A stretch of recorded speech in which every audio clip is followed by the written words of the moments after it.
You'll find a Mets fan. Let's go. This is a Mets cheer for all your Mets here. Let's go. Bring it home. Bring it home. Bring it home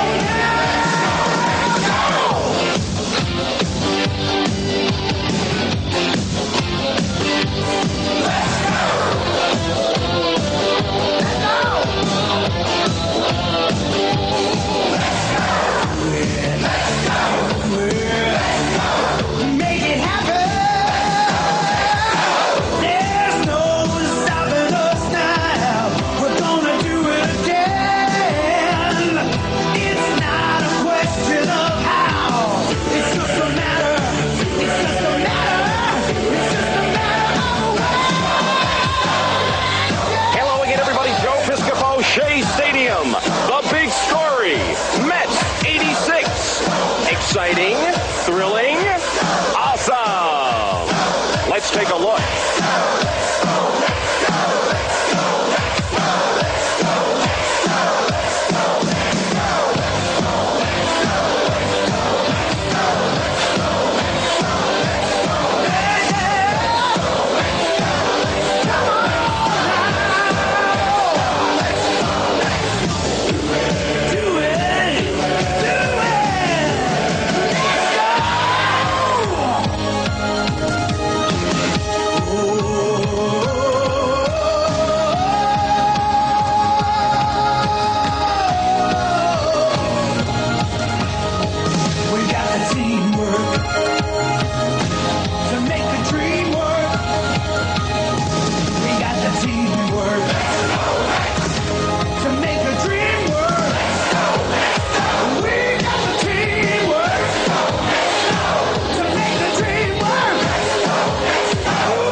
What's up, Met fans? Welcome back to Talking Mets with Rob. How is everybody doing on this Monday, the day after the Super Bowl?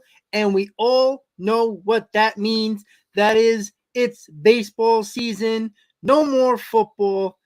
Basketball and hockey can go on the back burner until the playoffs. Now it's all about 2023 and Major League Baseball, our New York Mets, and spring training on the horizon, 2 days away from pitchers and catchers reporting and 7 days away from position players reporting.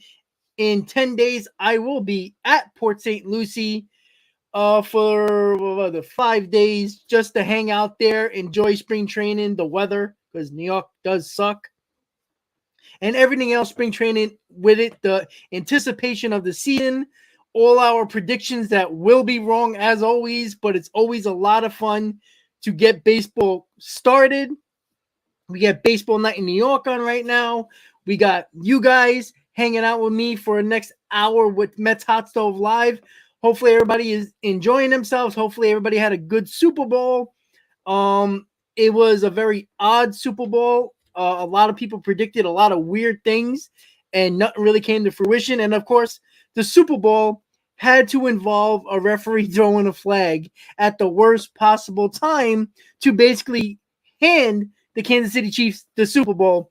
But you know what? It's always a good day when a team from Philly loses the biggest game of the year. So Phillies lost the World Series. The Eagles lost the Super Bowl. If you care about the MLS, the Philly team lost the MLS Cup as well. So it was a bunch of losers in the city of Philadelphia. And I mean, I think all of us, no matter what fan you are, everybody would take the position the Philadelphia teams were for our teams, right?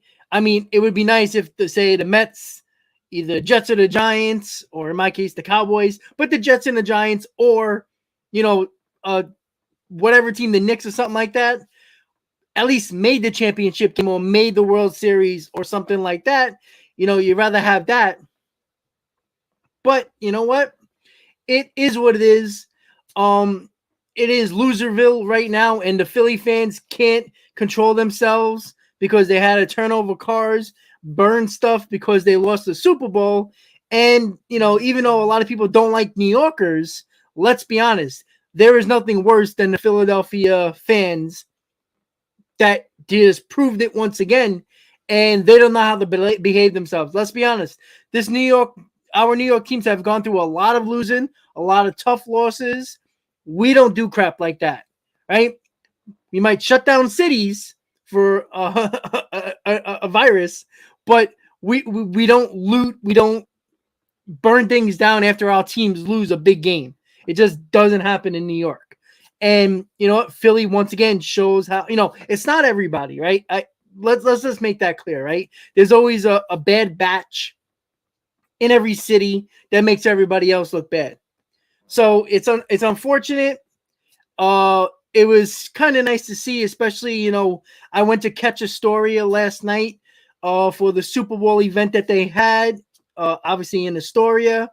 It's where, you know, a lot of the guys from the 7 Line go.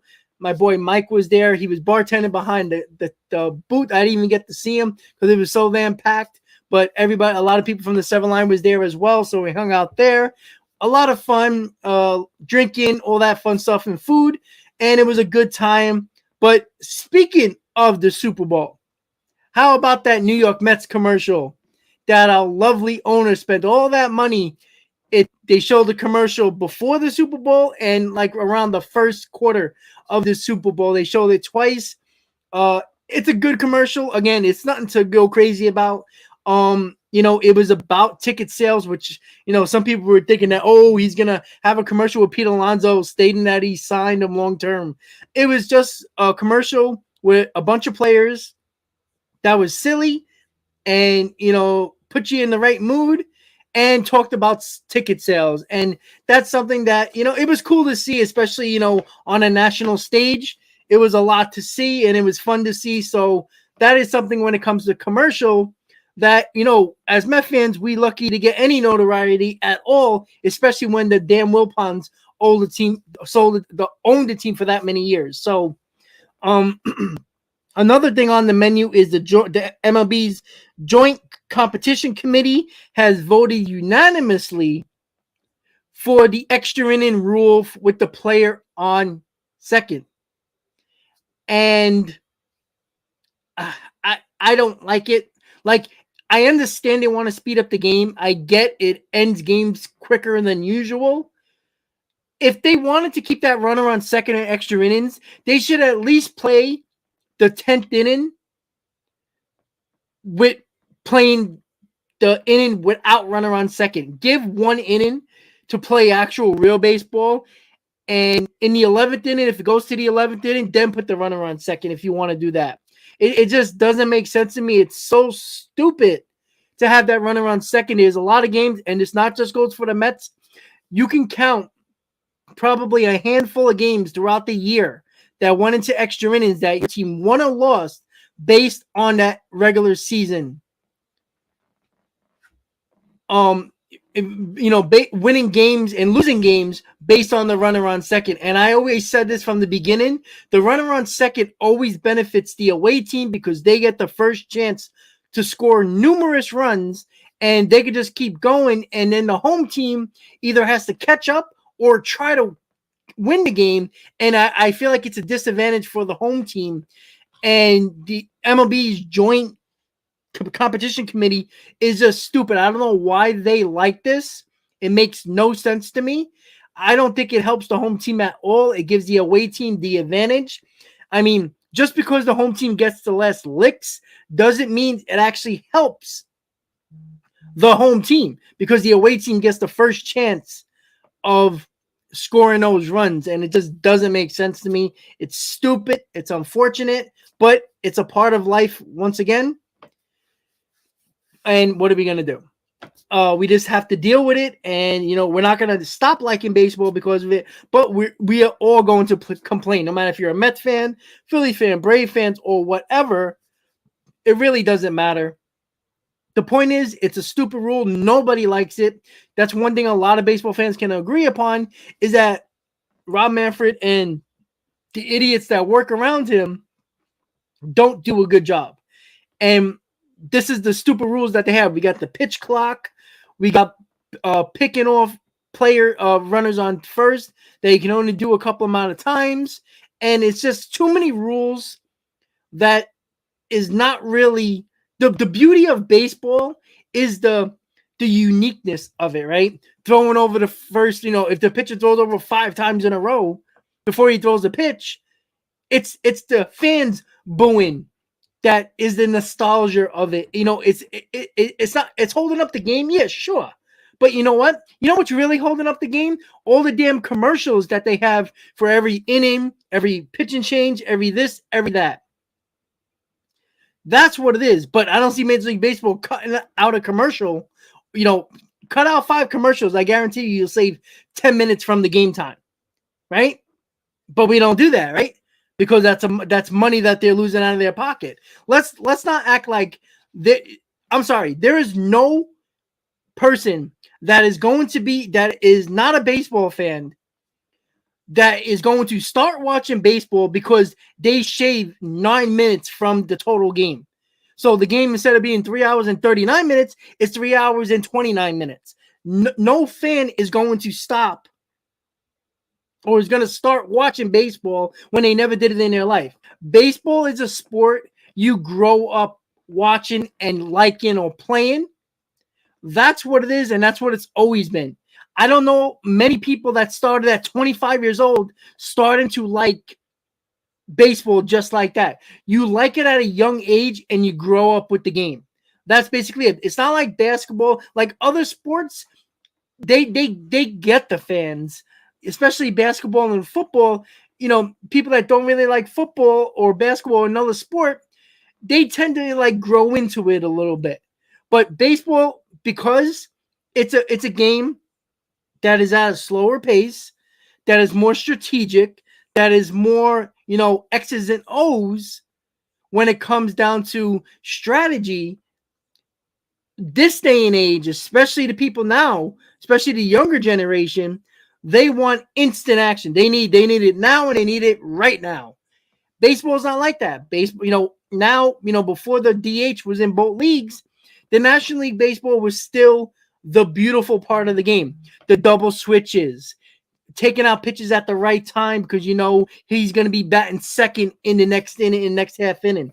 It was something that is beautiful about the game, right? I love to go to the ballpark. Listen, if you're going to a baseball game and you're worried about what time it's going to end, don't even go to the game, right? When I go there, when I'm anticipating going to a game, I know 100% that it's going to be a long day process. If it's 4 hours, it's full. Look, everybody would like to leave in 2.5 hours, right? Everybody wants to go on with their business. But guess what?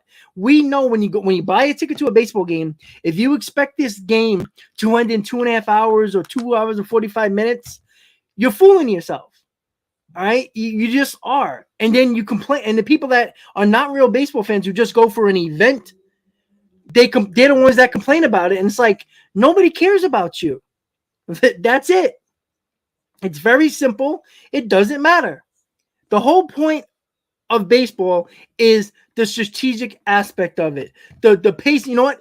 Everybody likes when the half inning is over. You get a few minutes to talk to people that you're with. You're like, oh, if he would have made that double play, look what would have happened. If he would have, covered the bag at the right time. Anything that's going on with the game, you can discuss it amongst your fellow fans, the people around you. Right? You have conversations during the game. In a tough inning. If there's, one of the pitch starters have 95 pitches, are you going to make him go one more batter? Or are you going to make him, take him out and put in a bullpen arm, right? That's something has people have conversations with during the game, right? The people who don't really care about baseball and go because they got free tickets from somebody or they were bored and say, oh, let's go to an event, and that they consider that an event, not a game. They're there not worrying about the strategic aspect of the game when me, you, and everybody else in the chat are thinking, should they put in Robertson at this moment? Should they make Scherzer go to extra inning? Right? That's something that is always talked about. Do you think they should pinch hit for this hitter here? It's something to always talk about. And people don't understand that. And it's important to realize that the nostalgia of baseball and the changing of rules for the pace of game is not going to get new fans. The way you get new fans is if, people in their families that love baseball from a very early age, grow up loving baseball, and they have kids or grandkids or whatever, and they get them involved early. The problem with today's children and today's generation is the fact that the parents let the kids in this generation run wild and do whatever the hell they want. Right? Oh, what do you like this? Oh, okay, just do it. Don't worry about the consequences. Don't worry about this. Don't worry about that. If you actually took the kid and say, hey, listen, I like this sport. It's fun to watch. Watch it with me. They don't do that anymore. Now they hand them the phone. They hand them an iPad. They tell them to go on a computer, go on to video games, and it shuts them up the rest of the day. And that's why people don't get involved with it. And it's unfortunate, but that's the way it is. But baseball is not going to die because of fans that don't, or people that don't like the game. And you know what? That is what it is, right? There's people all the time, I hear all the time, why do you like baseball? It's boring. No, you're just stupid. And I think baseball is for the smarter fan, to be honest with you, right? You don't have to be a genius. You don't have to be smart to know the game of basketball. Dribble, dribble, dribble, take a 3-point shot, right? Cross somebody over, break somebody's ankles. That's basically basketball now, right? There's no talent anymore. Anybody can shoot up a ball and make a three, right? If you got a little bit of length, if you know how to shoot a ball, you're good to go. Everybody shoots up threes. Like, when was the last time somebody scored in the paint, right? They don't do that anymore, right? The mediocrity of the game makes the game more popular. That's why the NFL has gotten even more popular over the last 10 years, because of the rule changes that provide more offense, and with, the running game not a big feature anymore, right? It used to be your best things with football was you had to have a huge running game, right? You got to have, the big running back. Now it's all about the passing, right? It wasn't even something that, 250 yards was like insane 10 years ago. Now it's like the norm. And the mediocrity and the simplicity that they're making football and basketball is the point. And it seems like the people who don't want to actually use their brain during the sporting event and just thinks that this type of, basketball and this type of football is entertaining.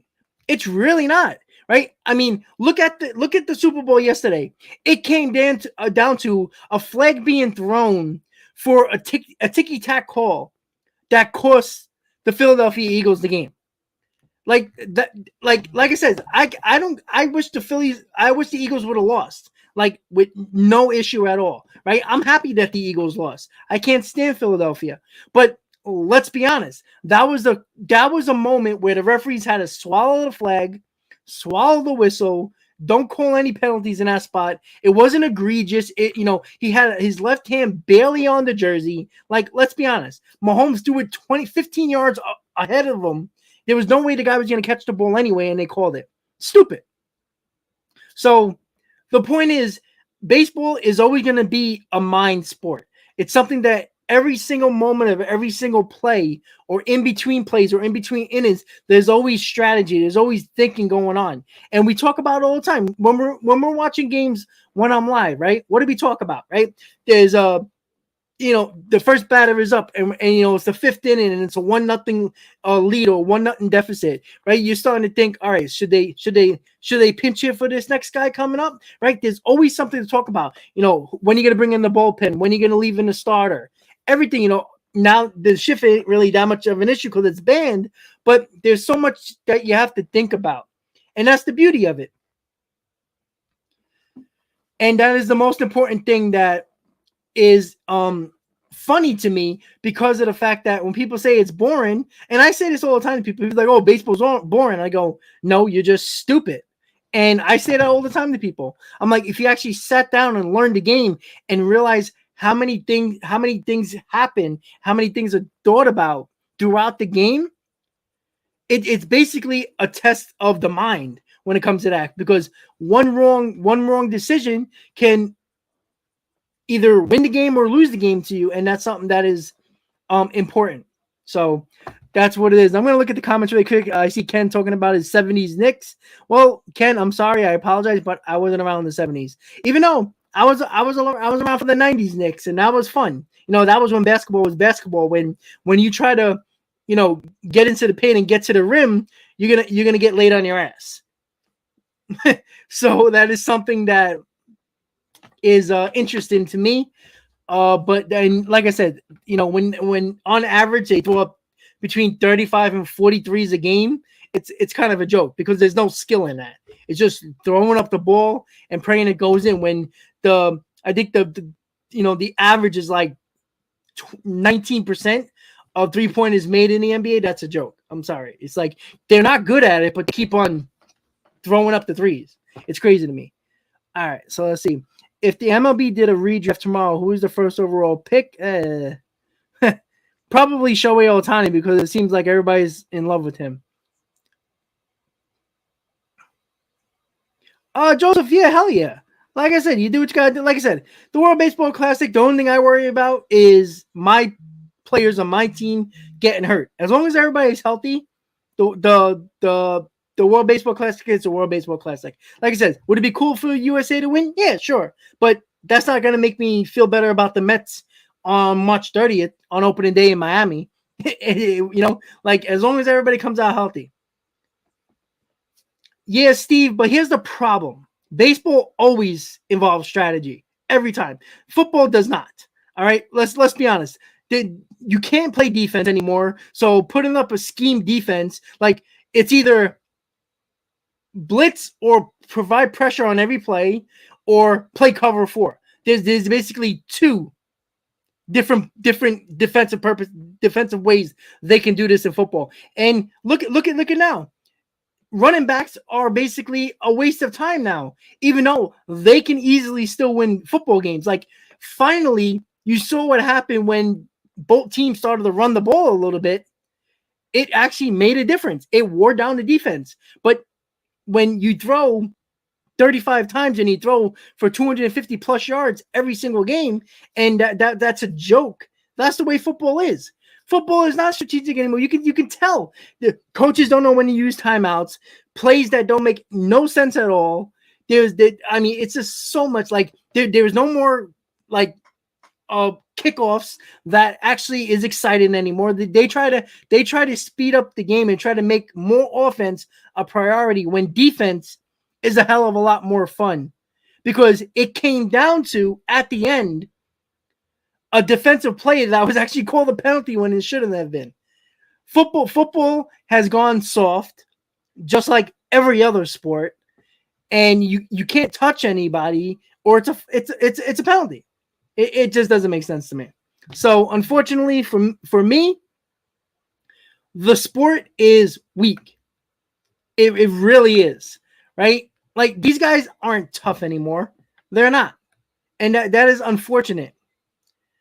And I like the football in the early 2000s, late 90s, because it is actually as football. The games were won in the trenches. Now, the game is basically won in the secondary now, right? Let's throw the ball up in the air. Hey, they're going to call a penalty anyway because they call it at the worst possible time when the poor guy barely touched him, had his hand barely on his jersey, and they called it and it basically gave Kansas City the win.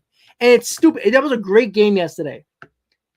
And it turned out being such a terrible ending because of the fact of a stupid call. I see people talking about Keith Hernandez. Yes, Keith Hernandez gets a 3-year deal with SNY, and that's good. Obviously, Gary, Keith, and Ron are back in the boot together. Yeah, well, that's why. Listen, football is popular. Is the most popular sport is because it's very easy to bet on it. Even when betting wasn't legal, and you could do it illegally. You can get the tickets from the bars, and put in your teams. Right, the tickets that I remember my dad getting many times from the bars. We used to get it all the time. Right, betting was always a key of why NFL is so popular. If there was no such thing as betting, illegal or legal, football wouldn't be as popular. Yeah, well, Christian, let's be honest. Of course he's gonna say that. Like, what is he gonna? He ain't changing the call. The call's not gonna get changed. But the point is, you don't make that call because there was a lot of calls that weren't called during the game that was a lot worse than that. If you're not going to call it in the third quarter, don't call it in the fourth quarter with less than a minute left, because let the players play the game. Let the players decide on the field. Clearly, the refs decided that game at the end. It made no sense to call that. And it's not like Mahomes just put it over the receiver's head. He threw it like 10 yards further down the field. Like, it was an uncatchable ball, no matter if he touched him or not. So that's the problem that I have with it. Yeah. No. Well, it's supposed to. I mean, nobody really showed up defensively. I mean, what was this? 68 points, 69 points in the game? Like, I mean, come on. Like, I mean, that's a lot of points for a Super Bowl. Again, people are going to say it's a great game because there was basically no defense, and it was just a throw fest back and forth. And then in the second half, it seemed like they realized that they should be running the ball a little bit, and everybody started running the ball. Jalen Hurts was running the ball a little bit more. I mean, even Sanders wasn't even a big part of the Phillies running game. It was the other two. I mean, the Eagles running game, and it was the other two running backs. And then you had Pacheco, Rutgers alum, finally running with Kansas City. And then they realized it, and that wore down the defense. But you know what? Look, football is always going to be the giant because, let's be honest, the majority of the betting money always goes into football, right? Baseball is somewhat big. Basketball is somewhat big, but football is the major one. So, but you know what? But going back to Keith Hernandez, getting the 3-year deal with SNY, I have a feeling that SNY had a budge eventually. I don't think Keith Hernandez was going to be the one budging, because I think Keith Hernandez would be happy to just say, I'm good, and I'll just stay home, at his Sag Harbor home, and that's what he would do, right? I don't think Keith Hernandez either way, cared. If he got a deal done, great. He gets to go to baseball games, talk baseball, and be with Gary and Ron, right? If he didn't get a deal done, he'd just stay home and enjoy his life, right? Stay in Florida a little bit, stay in New York a little bit, back and forth with his cat Haji. That's what Keith Hernandez would do, right? Keith Hernandez is that type of guy.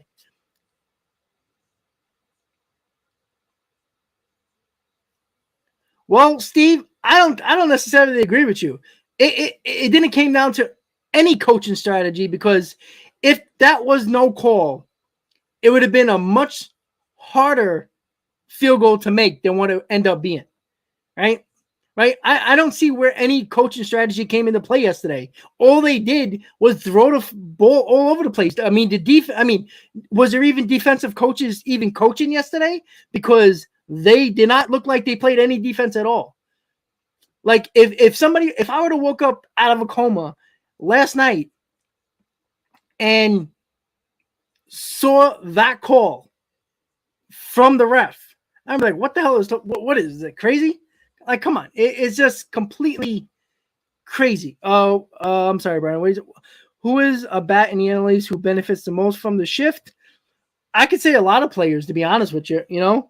You can always think about left-handed hitters that probably get a little bit of an advantage, because there's not a lot of shifts against right-handed batters. I mean, there is obviously, but not as much as left-handers, right? I mean, the only the hitter I can remember last year was Jeff McNeil, that they shift on him early on in the season, but once they realized that he was hitting all sides of the field, they didn't shift him as much anymore. So I would think the left-handed batters are going to benefit in the NL East, right?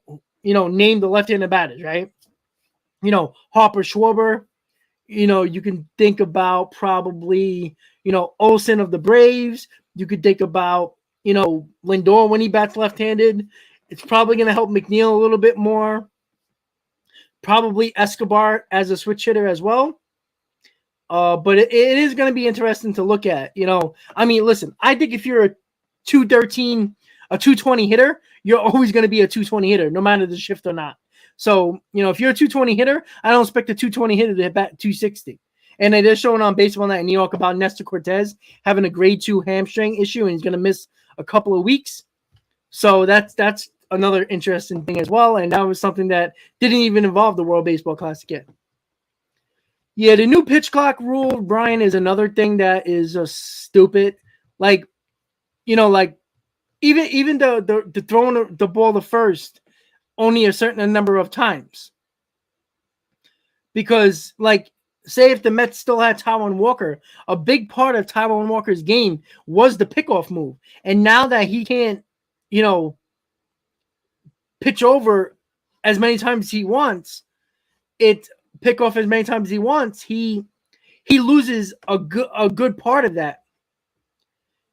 A part of his game that he's losing, basically. Like, if he doesn't pick that guy off in the first 2 attempts, well, is he going to risk that third attempt? And if he doesn't get him, it's a ball. So, and that's something that takes a huge game out of Taijuan Walker. And again, he's not a Met, so I can care less at this point. But it is going to affect his game. So, I do think that the clock rule, I think a lot of pitchers are going to be affected by it. Not just the young pitchers, the veterans as well. You pitched all your life without a pitch clock, and now with nobody on, you got to do it in 15 seconds. You got to throw the pitch, and with runners on, I think it's 20 seconds. So it's it shouldn't take you 20 minutes to throw 20 seconds to throw a pitch. But, these guys are a creature of habit. And, when you tell them, and that pitch clock also involves the batter as well, right? The batter also has a clock on him as well. The pitcher can be ready. If the batter's not in the batter's box, then what do you do? So it's going to be very interesting. And look, that's why spring training is, people just, take spring training for granted sometimes, and nobody cares about the games that much at some point. After the first week of spring training games, it starts to get repetitive in later into in the middle of March and stuff like that. Could we just get to the season already? But with all these new rules, you're gonna see how they're gonna take effect, right? You're gonna see the pickoff moves and I can guarantee you, when pitchers are in the moment and they're focused and the pressure is on, are they going to remember that they have to throw this ball with runners on within 20 seconds, right? When you're in the zone, you might forget about that when you haven't done that your whole life. Meet the Mets is a new member of the channel. Thank you, buddy, for becoming a member of the channel. So welcome, Meet the Mets. I like that name, by the way, and I appreciate it, buddy. Keep on coming back for more, and I appreciate you becoming a member, buddy. Thank you so much. So, Brian said, Rob, should I call Lakata tonight and start screaming the NL is over? You can, and it'll probably curse you out like that. Yeah. I mean, listen, if you call Lakata, I'm gonna hear you because I hear it all the time.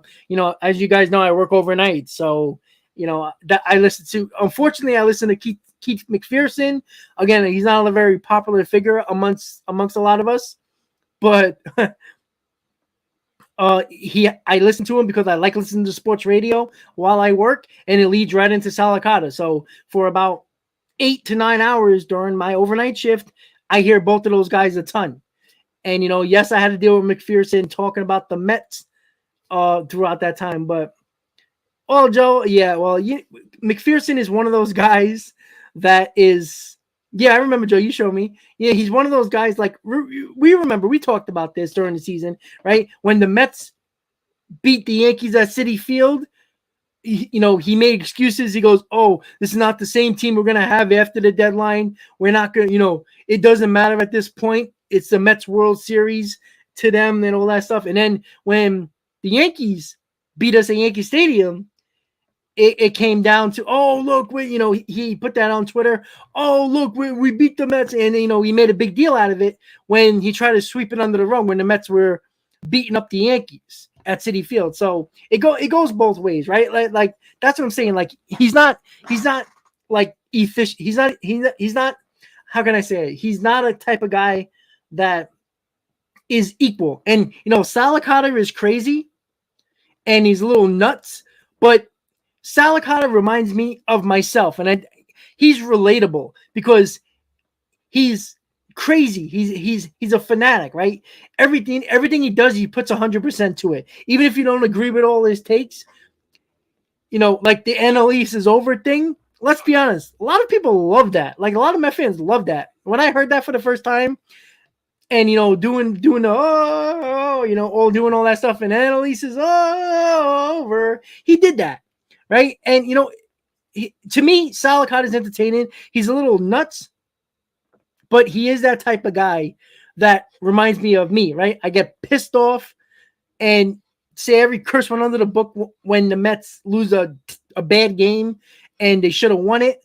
And, when they win a big game, like it was fun.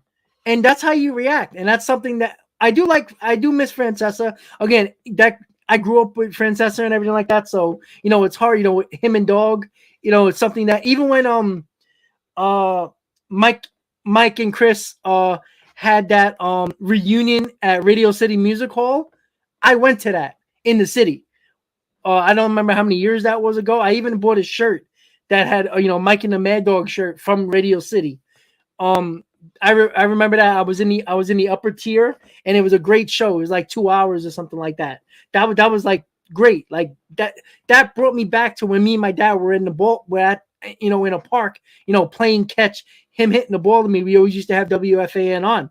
I'll never forget this. Speaking of Mike and Chris, me and my dad were playing catch in a park, and we always had WFAN blasting on the radio while we were playing catch, and we heard the Mike Piazza trade on Mike and the Mad Dog.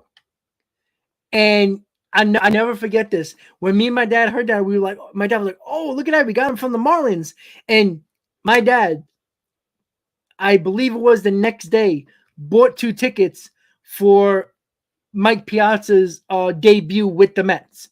He actually did that. Like, I never forget that because he didn't tell me he was doing that. And then he was like, "Hey, you want to go see Mike Piazza?" I go, "Hell yeah." Of course. I was like, I don't even remember how old I was. I was probably like 11, maybe 10, if that.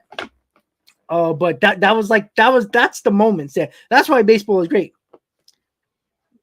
Well, I'm definitely not young enough to not remember Mike and the Mad Dog.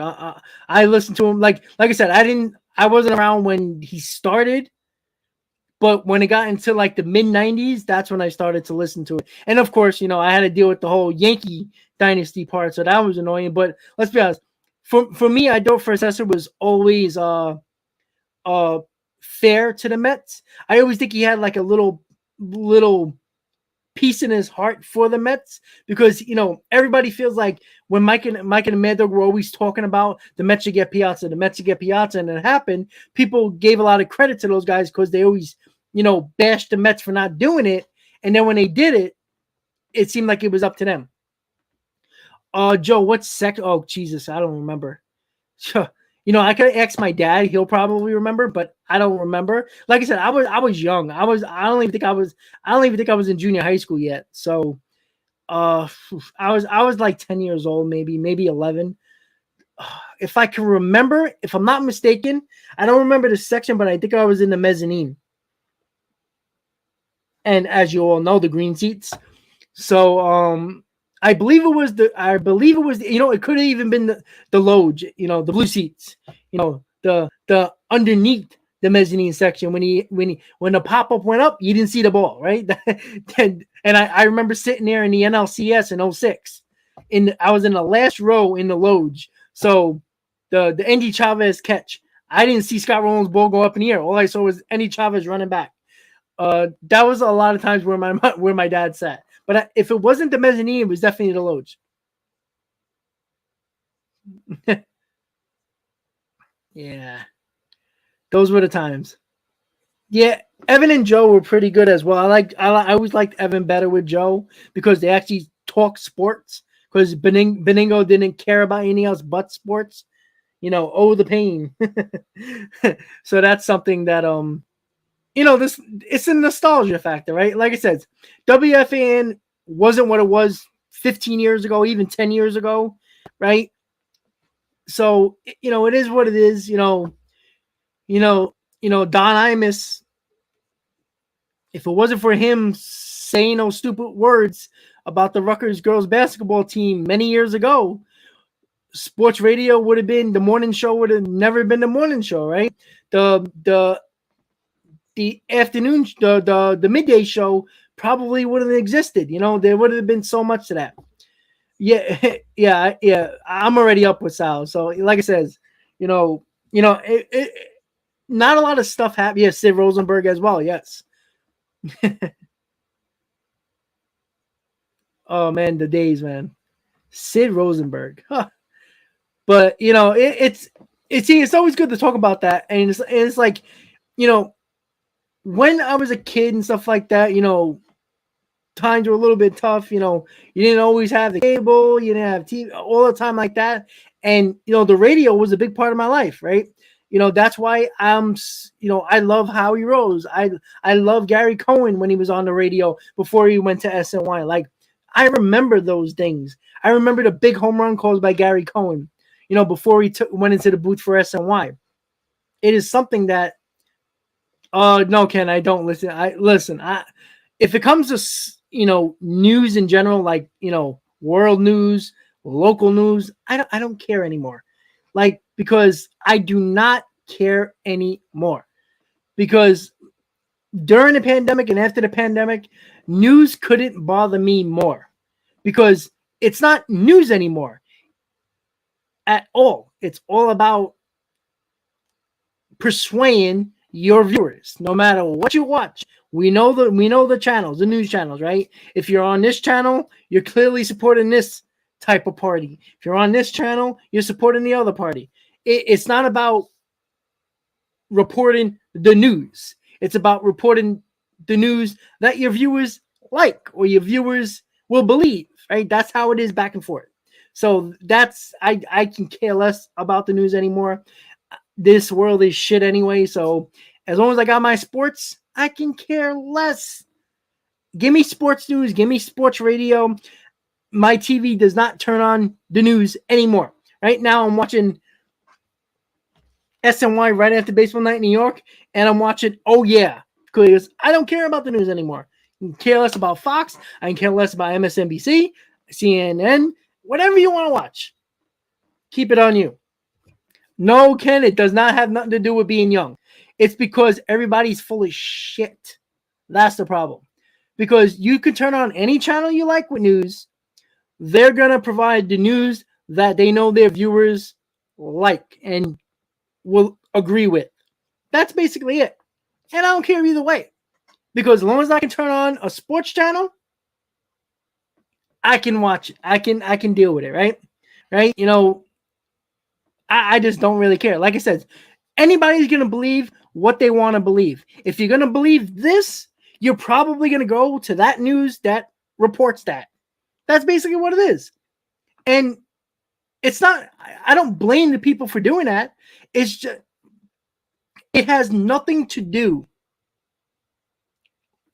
with reporting the news. Because if any channel can report the right facts of the news, right? You don't persuade the facts for your liking so you make your viewers happy.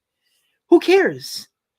Right? When I turn on the news, I want to know the facts, right? Like if the weather news would say false stuff or what you would like I would love to hear in New York it's 85 degrees and sunny every single day with no rain or snow in the forecast or any cold, right? But if they do that,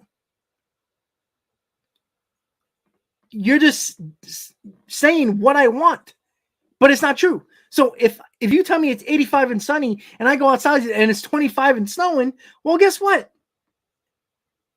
I just got some fool's gold because that's what I wanted to believe. It's the same thing.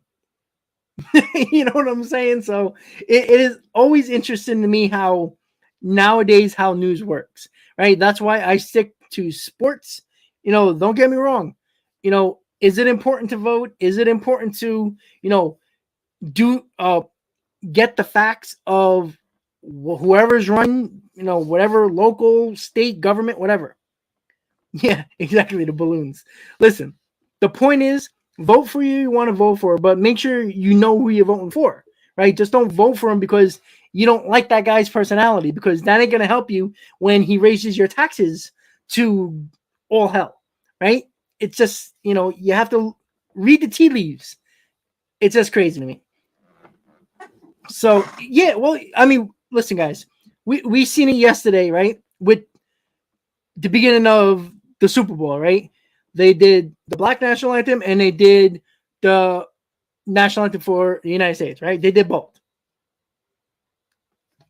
So that's the whole, listen, I know why they do it, but the whole point is the fact that you ain't gonna bring people together if you're trying to separate everybody, right?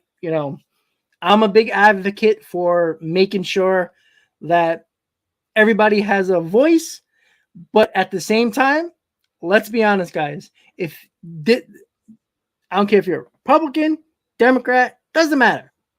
The point is, everybody's trying to break up each other, try to separate each other, like one person's better than the other, because we're all not. We're all full of shit.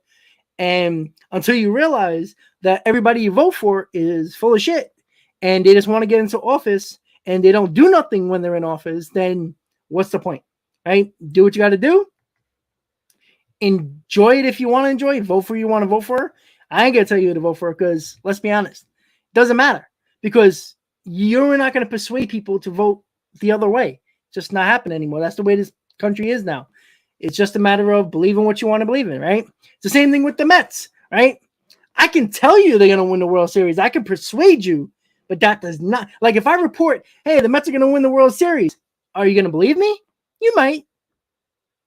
But is it going to be factual, right? You know what I'm saying? Like it's just a lot of crazy stuff. Can the Mets get Ohtani? Yeah, probably. I mean, they'll try.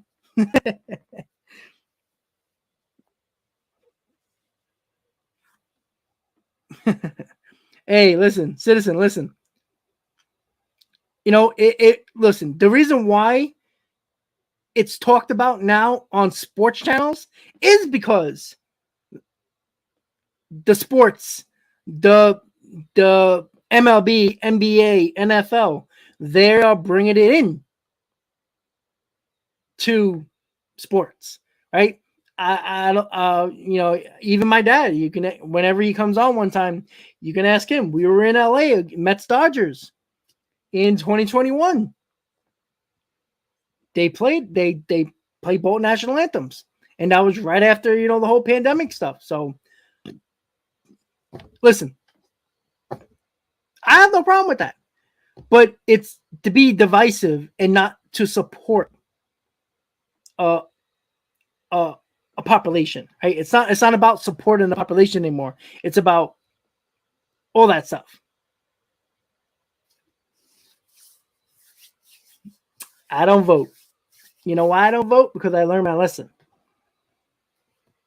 Listen, what's the point of voting in New York for a presidential election when it's about 80-20 Democrat, right? It's just, even in red states, right? What's the point of certain states voting for Democrat when it's going to go Republican in the presidential election? It's crazy to me, right? If you're a swing state, then there you go. I know. Hey, Ken.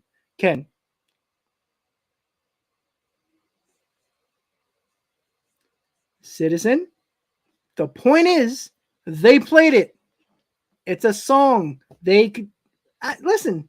I can care less. Doesn't matter. I just want to see the game.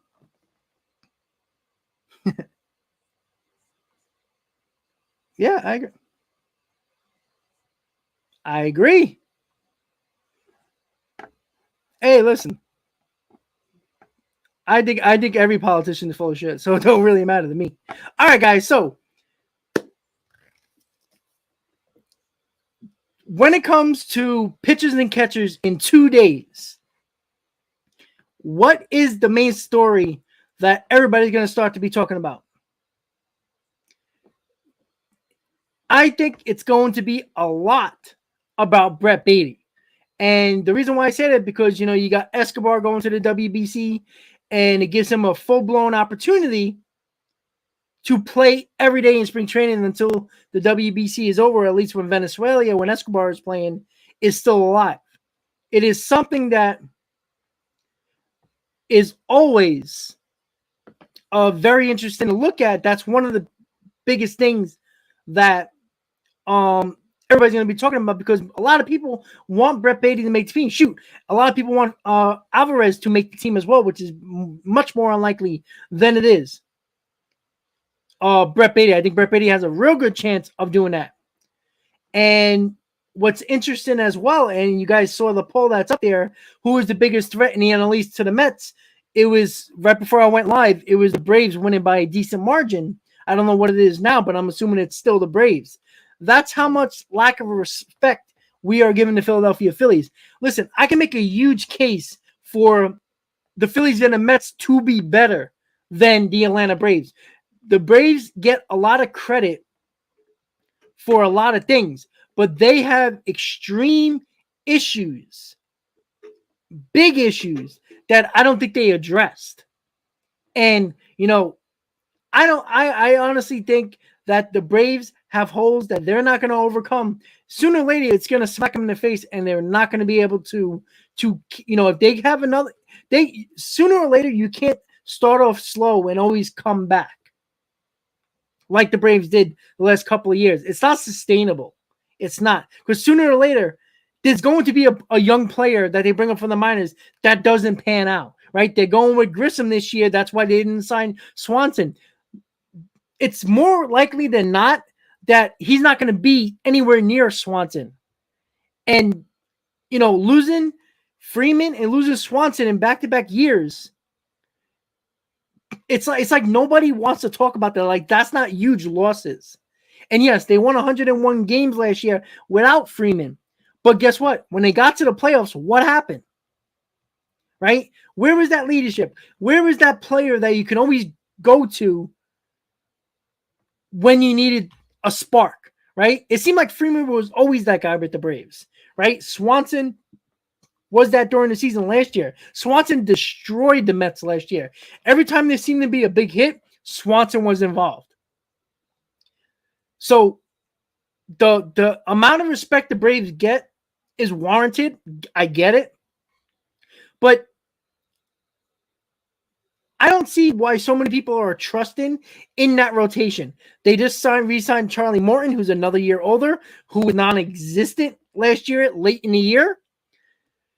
Spencer Strider looked like he couldn't pitch in a big game. I don't like Freeze. I think Fried, he is one of those guys that never pitches good in big games.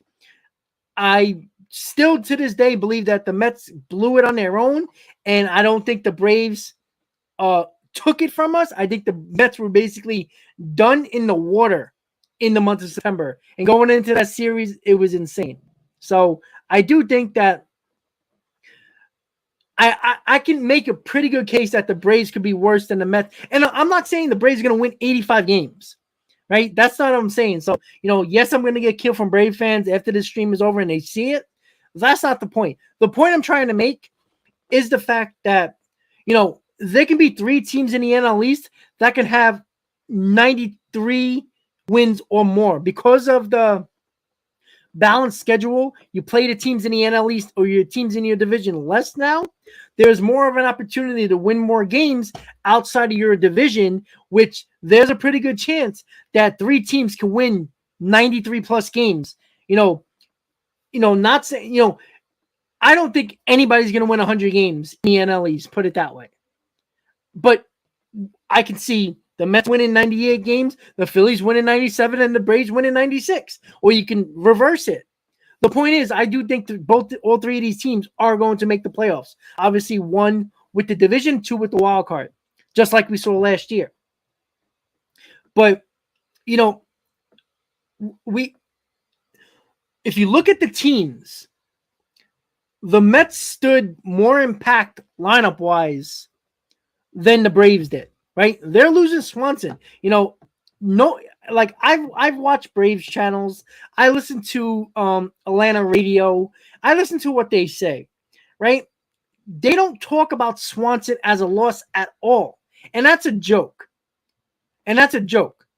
Because last year during my streams, when Braves fans like to invade the stream, they were like, oh, Swanson's better than Lindor. Swanson's better than Lindor. So if Swanson's better than Lindor in their mind, but now you lose Swanson and put in Grissom, a rookie, who now you get into spotlight to, you can't automatically say he's going to be better or at least the same. So it just annoys me that, you can't lose. Well, Evan, listen, I agree. Right? I'm not saying Grissom is not going to be a good player, but if he's not on the level of Swanson, the Braves are losing a little less in their lineup. Would the Braves rather have Freeman or Olsen last year, right? Just think of it this way. Freeman, 300 hitter. Olsen, what, 220? Yeah, he hits a lot of home runs, but he also strikes out a ton, right? How many times did Freeman just put the bat in the ball every single time? Listen, I'd rather take 100 strikeouts less in my lineup than 100 strikeouts more in my lineup. Let's see. What are we saying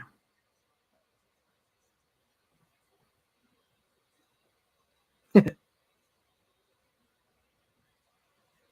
Well, Joe, you know what? Sooner or later, it's going to happen with the Yankees. I'm telling you right now. A lot of the Yankees in the first half had career years, like way above the back of their baseball card. And then in the second half, they went back to normal, like they usually are as certain players. Again, you're not expecting Judge to have a year like he had last year. So even if he hits 20 home runs less, that's 42 home runs. It sounds like a lot, but when he hit 62 last year, you're losing 20 home runs. That's a lot of RBIs. That's a lot of runs not scored.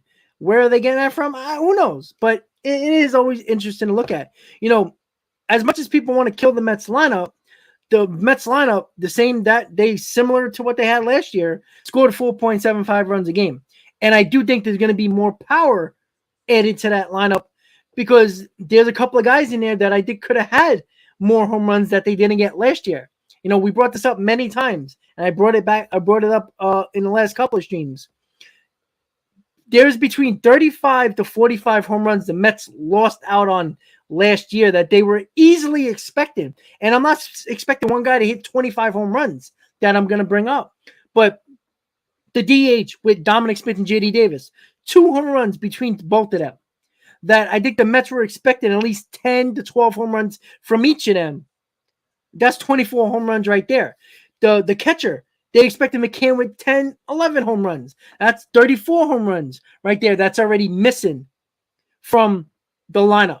And then Escobar, who had a down year, still hit 20 home runs, but the Mets are expecting 25 home runs for him. So in total, that's about 40 home runs that were not in this lineup that the Mets were easily expecting last year, and they never got.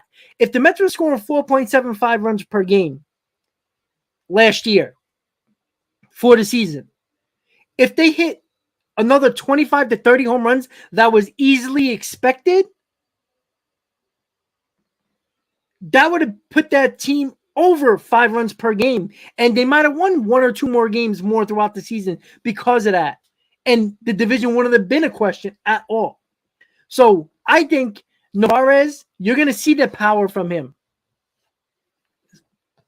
He's a guy that in his career can hit 8 to 10 home runs that we did not get last year. What did we had? 3 home runs from our catcher last year? That's a joke.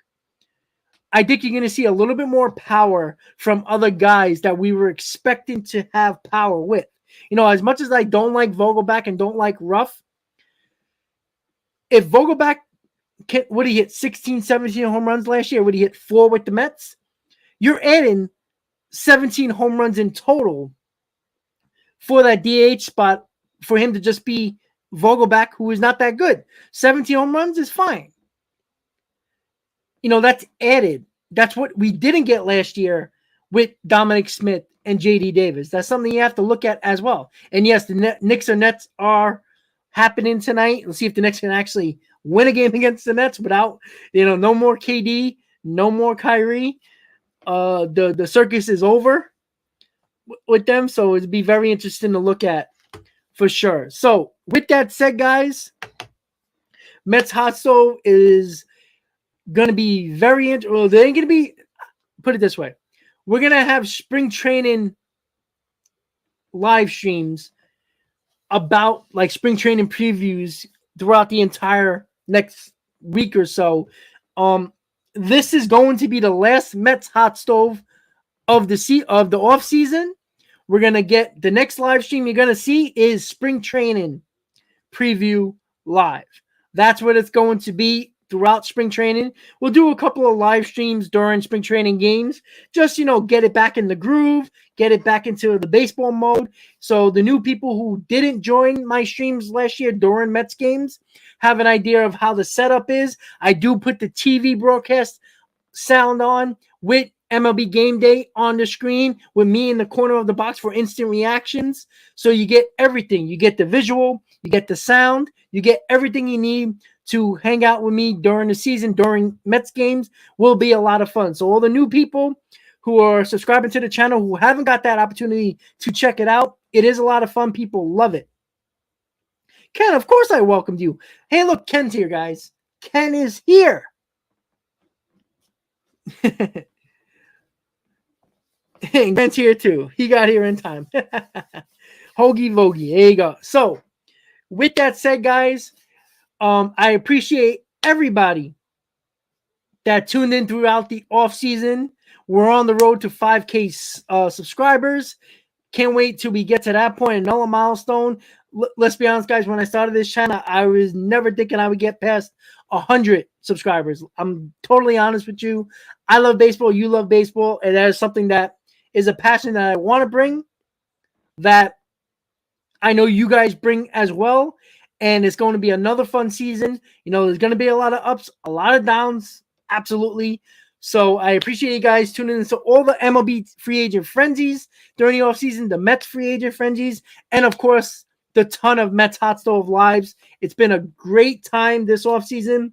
Mets made a lot of moves. We got a different pitching staff, a revamped bullpen, a very similar lineup with 1 or 2 additions that we're going to see how it turns out, right? Can the Mets improve on a 101 win season or are they going to bring it down a little bit, but be a better overall team, like playoff wise? It's something that we can actually look at and talk about. Oh, Rob, did you ever buy that shirt I showed you? No, I did not, but I probably will. So, on Citizen, I appreciate the kind words. And Jonathan, listen, with Ruff, he can't be worse than last year. And if he is, he's going to be gone by April, middle of April, if he struggles. So, I think this lineup is going to provide a little bit more power that we didn't get last year. Like I said between 35 and 45 home runs. The Mets were easily expecting from certain guys in total that they didn't get anywhere near that. And it's going to be a big difference. So with that said, guys, thank you for tuning in throughout the offseason for Mets Hot Stove Live. The next time you're going to see me, it's either going to be tomorrow or Wednesday. Probably Wednesday with the start of pitches and catches reporting to spring training. Next time you'll see me, guys, spring training preview live 2023 right here on Talking Mets at Rob. So get your popcorn, get your beer, get your soda, and we're going to have a lot of fun this season, guys. We're going to come up with the new intro that I provide right before I come live. I'm going to do something pretty cool that I'm going to be at Citi Field, outside the area of Citi Field, doing intro for the show. So every time you turn in to the stream, you're gonna see that intro, and it's gonna be pretty cool, pretty fun, with some music, with some cool sayings and all that fun stuff, with a couple of Let's Go Mets chants, everything in between. So can't wait to throw that out there for the start of the season. But guess what, guys? 2023 is finally here. We don't gotta wait anymore. Baseball is here. Everybody have a great night. As always, Met fans, let's go Mets. See you next time, guys. Spring training preview live Wednesday, February 15th, 6 p.m. Be here, guys. Have a good night.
You'll find a Mets fan. Let's go.